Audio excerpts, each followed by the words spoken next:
आप सभी को प्रणाम। जय गुरुदेव। आज के स्वाध्याय से पहले सभी मिलकर गायत्री मंत्र करेंगे।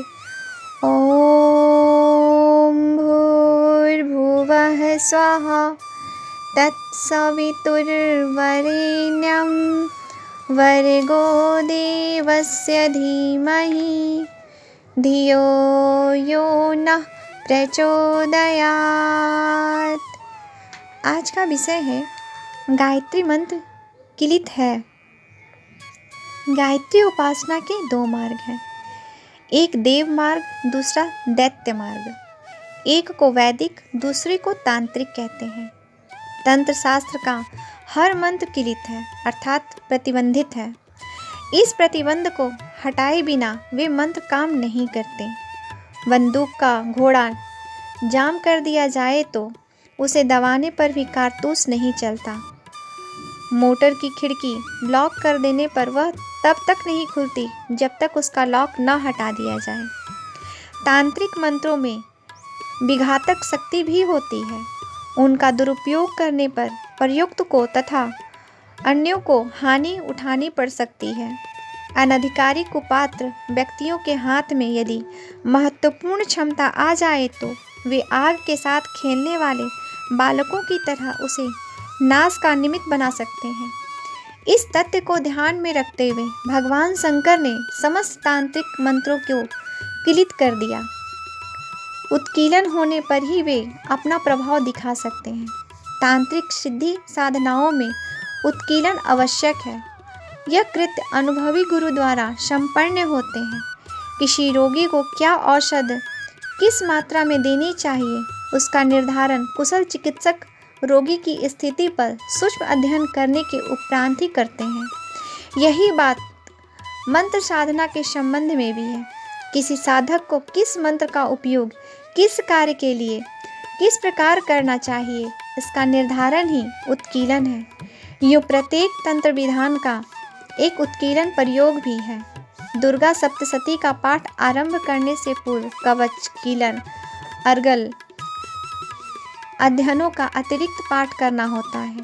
साधना के समय होने वाले आक्रमणों से सुरक्षा के लिए कवच मंत्र, सुषुप्त शक्ति को प्रखर करने के लिए कीलक एवं सिद्धि के द्वार पर चढ़ी हुई अर्गला सांकल को खोलने के लिए अर्गल की प्रक्रिया संपन्न की जाती है। दुर्गा सप्तशती पाठ की तरह अनन्य तंत्र प्रयोगों में भी अपने अपने ढंग से कवच, कीलक, अर्गला करने की होती है। इनमें से कीलक का विशेष महत्व है, वही प्रख्यात भी है। इसलिए उत्कीलन उपचार के लिए अनुभवी मार्गदर्शक की सहायता प्राप्त करने के उपरांत ही अपने पथ पर अग्रसर होते हैं। यह तांत्रिक साधनाओं का प्रकरण है। वैदिक पक्ष में इस प्रकार के कड़े प्रतिबंध नहीं हैं, क्योंकि वो सौम्य है। उनमें मात्र आत्मबल बढ़ाने और दिव्य क्षमताओं को विकसित करने की ही शक्ति है। अनिष्ट करने के लिए उनका प्रयोग नहीं होता। इसलिए दुरुपयोग का अंश न रहने के कारण सौम्य मंत्रों का कीलन नहीं हुआ है। उनके लिए उत्कीलन की प्रक्रिया नहीं अपनानी पड़ती, जैसे कि तंत्र प्रयोजन में अपनानी पड़ती है। फिर भी उपयुक्त शिक्षा एवं चिकित्सा के लिए उपयुक्त निर्धारण एवं सामर्थ्य, सहयोग, संरक्षण की तो आवश्यकता रहती ही है। उपयुक्त औषधियाँ उपलब्ध करने पर भी चिकित्सक के अनुभव एवं संरक्षण की उपयोगिता रहती है।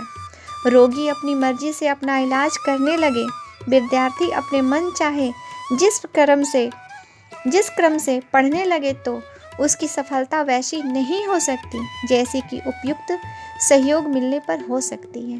बिना मार्गदर्शन, बिना सहयोग एवं संरक्षण के एकाकी यात्रा पर चल पड़ने वाले अनुभवहीन यात्री को जो कठिनाई उठानी पड़ती है, वे ही स्वेच्छाचारी साधकों के सामने बनी रहती है। वे आश्रयहीन तिनके की तरह हवा के झोंकों के साथ इधर उधर भटकते रहते हैं।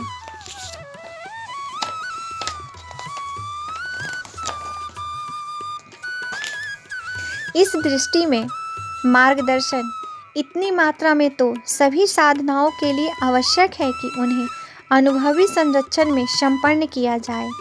स्वेच्छाचार न बरता जाए। जो इस प्रयोजन को पूरा कर सके, समझना चाहिए कि उनकी गायत्री साधना का उत्कीर्णन हो गया और उनकी साधना सरल एवं सफलता सुनिश्चित हो गई। आज के लिए यहीं तक। आप सभी को प्रणाम। जय गुरुदेव।